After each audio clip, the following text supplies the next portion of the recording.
Hola à tout le monde et bienvenue sur la chaîne YouTube du Journal du Real. Aujourd'hui, nouvelle vidéo, Prévia du match de Copa del Rey demain. Le Real Madrid se rend à Cartagena, Carthagène en français, pour affronter le Club Deportiva Minera, club de quatrième division qui est en tête de sa poule actuellement. Un déplacement évidemment en Copa del Rey, 16e de finale. Et pour préparer ce match, je suis avec Ben Fernandez. Comment ça va, Ben? Ça va super et toi, tranquille. Et juste pour te corriger, non, Deportivo Minera n'est pas du tout leader de sa poule, hein, au cas où. J'ai cru voir ça passer sur Google, mais c'est peut-être un vieux résultat, vu que la quatrième division, ça doit pas être le truc En le fait, plus sur Google, actualisé. ce qui est sur Google, c'est ils sont montés, ils étaient en cinquième div et ils sont montés C'est le classement de la en, cinquième? ouais, c'est le classement de l'année passée en fait. Là, ils sont huitièmes. Au cas où ils Je, sont je, huitièmes, ils ont je- 24 points et ils sont à 9 points du leader. je me suis fait avoir. J'ai vu ça sur la front page Google. Je me suis fait avoir. J'ai pas été chercher plus loin. Merci Ben de la correction. C'est pour ça que t'es là. Parce que quand on parle des sombres divisions espagnoles, bizarrement, tu connais des choses. C'est pas mon cas pour le coup. Ça, je peux le dire. C'est pas mon cas. Désolé. C'est pas mon fond de commerce. En tout cas, conférence de presse de Carlo Ancelotti d'avant-match, hein, même si c'est la Copa del Rey contre une D4, bah, il y a quand même la fameuse conférence de presse habituelle à Valdebebas. Qu'est-ce qu'a dit Ouais. le technicien italien? Bah, la question traditionnelle de comment ils allaient aborder le match, ouais, il a dit que voilà, ils allaient affronter le match avec beaucoup d'enthousiasme parce que c'est pas parce que c'est une quatrième division que va falloir les sous-estimer parce qu'on sait que bon, demain il y aura pas mal de, on va dire, de rotation, même si c'est vrai que il n'y aura seulement que Courtois, Vallejo et Rudiger qui resteront à Madrid, si je dis pas de bêtises, C'est ça. à Valdebebas. Et ensuite, un peu, on va dire, les gros titres qu'a fait Carlo Ancelotti aujourd'hui, c'est plus sur le match de Valence, notamment la hiérarchie des pénaltys. Il va commencer à instaurer une vraie hiérarchie, un vrai tireur de pénalty, parce que dernièrement, le Real Madrid a quand même loupé pas mal de pénaltys. Ensuite, il a aussi pas mal parlé de Vinicius. Hein. On sait tous ce qui s'est passé, l'expulsion à Mestalla que l'autre jour, que voilà, que bah, demain il allait être bien présent à Cartagena, que ça c'était sûr, qu'ils allaient faire recours à l'expulsion à Mestalla. Bon, il l'avait déjà dit après le match, mais là aujourd'hui il a insisté sur le fait qu'il allait recourir. Et ensuite aussi il a dit que voilà que c'est vrai que Vinicius n'est pas parfait, que des fois il a peut-être des sautes d'humeur, mais que c'est une personne humaine, il commet des erreurs, mais que voilà c'est une personne aussi qui est en train de s'améliorer beaucoup par rapport à son comportement. Et c'est à peu près tout, quoi. Normalement, Lounine devrait jouer aussi en tant que titulaire. Ouais, il Il l'a a dit annoncé qu'il y qu'il avait. Ouais, pardon. il a annoncé même que Lunin sera le titulaire demain. Ouais, voilà, que Lounine. Enfin, ce que je voulais dire aussi, c'est que il n'a pas vraiment défini que Lounine allait jouer toute la Copa del Rey, mais que oui, que demain, Lounine allait avoir des minutes. Et voilà, c'est à peu près tout. Enfin, il n'y a pas eu grand-chose à se mettre sous la dent aujourd'hui. C'est C'était une conf assez courte, on va dire, parce qu'il n'y a pas beaucoup de monde. Et puis voilà, aujourd'hui, c'est aussi Reyes. Aujourd'hui, à Madrid, du coup, on est un peu dans des jours festifs. Du coup, ouais, c'est vrai que les salles de presse sont un peu plus vides que d'habitude. c'est ça, tu as fait un résumé de ce qui s'est dit, une conférence de presse assez courte, comme on pouvait s'y attendre, et surtout des déclarations, comme tu l'as précisé, sur Vinicius Junior et sur le groupe qui attend le Real Madrid en Copa del Rey. Il y a eu des infos sorties par Marca hier, on les a notamment utilisées pour faire imaginer le 11 probable, le 11 possible du Real Madrid. Il faut rappeler qu'en Copa del Rey, il y a une règle, c'est d'aligner au minimum 7 joueurs titulaires qui font partie de l'effectif professionnel.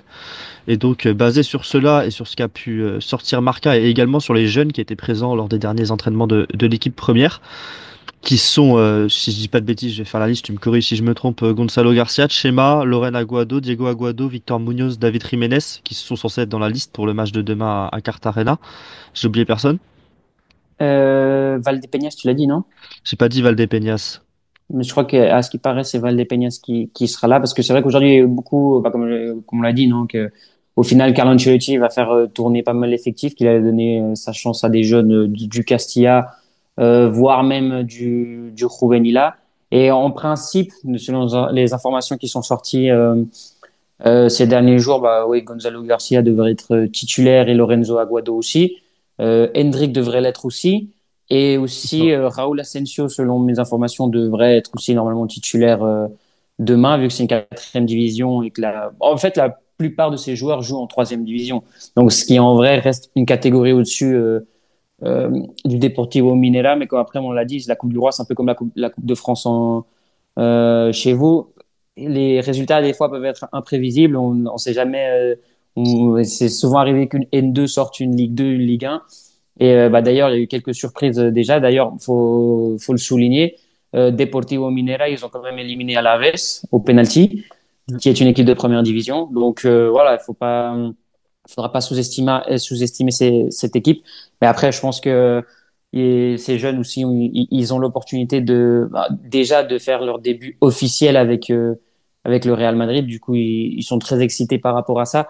Mais surtout, ils ont aussi une envie voilà, de montrer qu'ils sont là et justement contre une équipe d'une division en dessous de là où eux ils jouent, tu vois. On va dire que c'est bénéf aussi pour eux. Mais voilà, faudra pas se faire avoir parce que Deportivo Minera vont jouer à la maison. Parce que voilà, ils jouent dans le grand stade de Cartagena, qui n'est pas leur stade, mais bon, c'est quand même, ils jouent à la maison, l'excitation, ils voudront aussi prouver. Donc voilà, c'est pas un match piège, mais il faut quand même que les jeunes qui débuteront fassent gaffe à leurs arrières. C'est un match qui aura lieu sur une bonne pelouse. D'ailleurs, au stade de Cartagena, qui fait environ 15 000 places, la pelouse est bonne parce qu'on se rappelle du match d'il y a 2 ans à Caceres, du match l'an dernier à Randa de Duelo. C'était pas le cas, la bonne pelouse pour le coup. Là, c'est mieux. Pour ce qui est du terrain, ça pourra permettre aux joueurs du Real Madrid de mieux s'exprimer. On sait que parfois, plus la pelouse enfin souvent, plus la pelouse est mauvaise et plus la petite équipe en profite un petit peu parce que l'équipe qui sait bien jouer au football et qui a les meilleurs joueurs n'arrive pas à aussi bien poser son jeu. Pour ce qui est du 11 probable, du coup, moi j'ai noté Lunin dans les buts, Loren Aguado Mhm. à droite, une charnière centrale Asensio Tchouaméni, Fran Garcia à gauche, puisqu'il n'a pas disputé la moindre minute contre Valence, ça paraît assez logique. Ensuite, Camavinga, Modric, Arda Güler, au milieu de terrain, pareil, trois joueurs qui n'étaient pas Mhm. titulaires à Mestalla. Et en attaque, Brahim, Hendrik et Gonzalo Garcia. Après, il faut voir si ce sera un 4-4-2, un 4-3-3, puisque Gonzalo Garcia et Hendrik sont plutôt des joueurs d'axe. Mais voilà pour ce qui est du 11 probable. Après, il me semble que Gonzalo Garcia peut jouer aussi un peu sur la gauche, sur la droite, il peut jouer un peu partout. Euh, donc on verra. Si Brahim est à droite, Gonzalo sera à gauche parce qu'en plus il est droitier et en vrai il joue plus. Il joue Olo Castilla, ça dépend comme il joue. Il joue plus sur l'aile gauche, voire même en tant que oui un peu plus dans l'axe. Mais tu vois dans le 4-4-2 c'est souvent l'attaquant gauche parce qu'à droite c'est Victor Munoz vu qu'il est gaucher. Du coup, ouais, je pense qu'on n'est pas à l'abri d'un 4-4-2, voire d'un 4-4-3, ça classique et traditionnel. On va bien voir ce que ça donne. Bon, on n'a pas grand-chose à dire sur l'adversaire, hein, pour le coup, malheureusement. On va pas s'avancer comme même moi je savais même plus à quelle position ils étaient comme tu m'as repris en début de vidéo. Parce que t'as Bon, quand on même un peut petit. dire, ouais, Je enfin, t'écoute. désolé, qu'on peut T'inquiète. dire que en décembre, ils n'ont pas gagné un seul match de championnat. Enfin, le seul match qu'ils ont gagné, c'était au penalty contre le Deportivo Alaves. Leur dernière victoire remonte au 24 novembre, un petit 1-0. Mais de tout le mois de décembre, le Deportivo Minera, à part ce match au penalty contre Alaves, n'a gagné aucun match. C'est donc le dernier match, c'était une défaite contre Torremolinos. Ouais, je l'ai là sous les yeux. Et bah voilà quoi. Enfin, ils sont huitièmes comme je t'ai dit avant de la quatrième division du groupe 4 et à 9 points du leader et ils sont à quelques points aussi de la relégation. Ouais, ils sont à 3 points de la relégation. Faut savoir que quand même ces ligues, surtout en quatrième division, il y a je crois deux, quatre ou cinq, il y a cinq places de descente. C'est un peu comme la nationale en vrai. T'as genre 5 places de descente et t'as une place de barrage pour la descente aussi. Donc en gros, ça peut être 6 descentes potentielles et il y a 18 équipes, tu vois. Donc en vrai, de la 13e à la 18e place, Ça peut aller vite, c'est quoi. la zone rouge. Quoi, t'as dit quoi? Ça peut aller vite, du coup, au Ouais, classement. exactement. Du coup, et comme je t'ai dit, ils sont à 3 points de la relégation, enfin des barrages, mais ils sont à 9 points du leader. Donc en vrai, tu gagnes deux matchs, tu peux être en play-off de montée et tu perds un match, tu peux être déjà en zone rouge, tu vois. Donc c'est ce qui est en train d'arriver par exemple au Real Madrid C, qui est dans la même catégorie, dans un autre groupe. Et puis voilà, c'est tout. Enfin, il y a pas grand-chose à dire de cette équipe du Deportivo Minera.